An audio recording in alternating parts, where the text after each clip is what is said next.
Well, the biggest challenge we face, apart from Brexit, is the total transformation that's going to be happening in our society because of technology. And this could be something where the UK leads the world with our universities, with our tech entrepreneurs, with our development of new medicines. It could be. It could also be something that is immensely dislocating, with people losing their jobs, people left behind, and a Conservative government is the only government that can both exploit the opportunity but make sure that we all benefit from it. So it's really about healthcare, environment, all these things. Technology is really binding those all together. Absolutely. Firstly, climate change. I think that should be a top priority for the next Prime Minister. Secondly, helping young people onto the housing ladder. That is a matter of fairness between generations. We need to resolve the issue of social care so that it can endure through different changes of government. There's many areas, but that's just a few. And can you just give us a hint, though, as to what we can actually do about these? Because we're talking about these topics so much, aren't we, all the time? What can we actually do as practical steps to start tackling them? I know they're big issues, so... Yeah.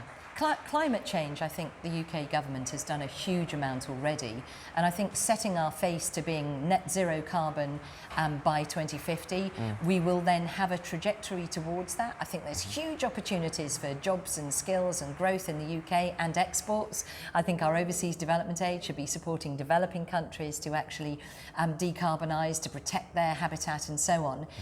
Where social care is concerned, I believe we have to look carefully at the parliamentary arithmetic and have a cross-party commission that sets out a proposal that could last for a generation. And that could include some sort of reinsurance scheme where young people auto-enroll into it and older people could buy into it, but I think it needs to be cross-party. And then where housing is concerned, we need a raft of supply-side and demand-side measures, and there's a lot of detail. So once Brexit's done, we've now got to think about what to do next. Where do we focus for the next 10 years? Well, for me, I stood on the pledge when I went for leader of the party of blue-collar conservatism, as I call it. And that is listening to the people, and what they're saying straight away is you should be a party of law and order, and you should be a party of aspiration, social mobility and self-empowerment. So for me, I was saying we need to put £3 billion immediately into the police. We should be the party of law and order, and we need to put £4 billion into education. And that was £2 billion for the core budget, £1 billion for special education needs and disabilities, and £1 billion for further education. I haven't made those numbers up. That's what the professionals are telling us and the trade unions are telling us, and that would be funded by taking foreign aid budget back to the historically high levels of 2010, because it's the only budget that's doubled. So what does that mean, though, to people? Because when we say billions, you know, to most people, including myself, I have no idea what that's really going to mean. So what will it actually mean for someone that's sending their kid to school, that's going to work in the morning? What does it actually mean? Well, it means that the policing that we've taken money out, they will have a 25% increase, which is an amount that can make it transformational. And we know they're dealing not only with just community crime, they've got terrorism and they've got online. And that's what they say they need to make that change. So it means we cutting the crime, actually cutting those figures, doesn't it? Yeah? Yeah, cutting crime figures. Yeah. Absolutely right. And it's what they need and how we need to work in this technological age. So that's key. And then the other thing with education, we put money into special education needs and disabilities, but we're seeing a sort of a change in society. So the core budget needs money, special education needs and disabilities need money, and further education has taken significant cuts since 2010, so it needs to be there. But what I will say is, in 2010, we did need to get the economy under control. We did need to tighten our belts. Well, we've all done that now.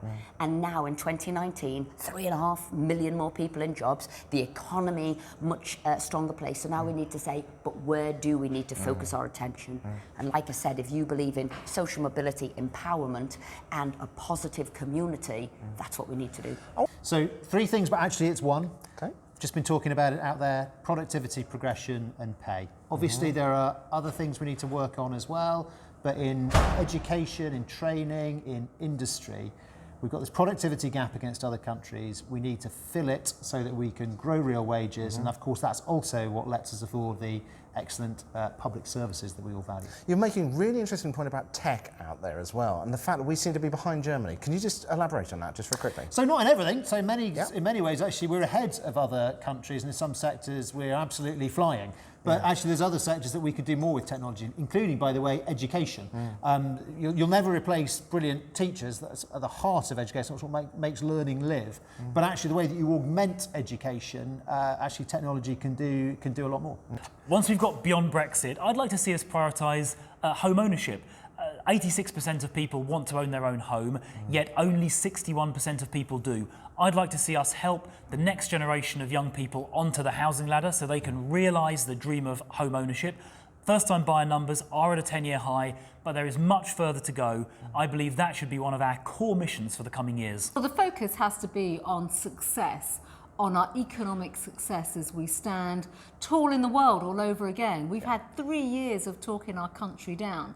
We now need to lift the heart and soul of our nation, and we can do that through really strong conservative policies. So the type of policies that empower people to succeed, give them the freedom to succeed, empower our economy to be successful all over again. And what will that mean for people on the street? So if you've got an activist who's knocking on the door and you say, look, we want a great economy, and someone goes, I have no idea what that means to me. Sure. What does it mean? Well, of course it means more money in people's pockets, more freedom for them to decide what they do in terms of how they spend their money.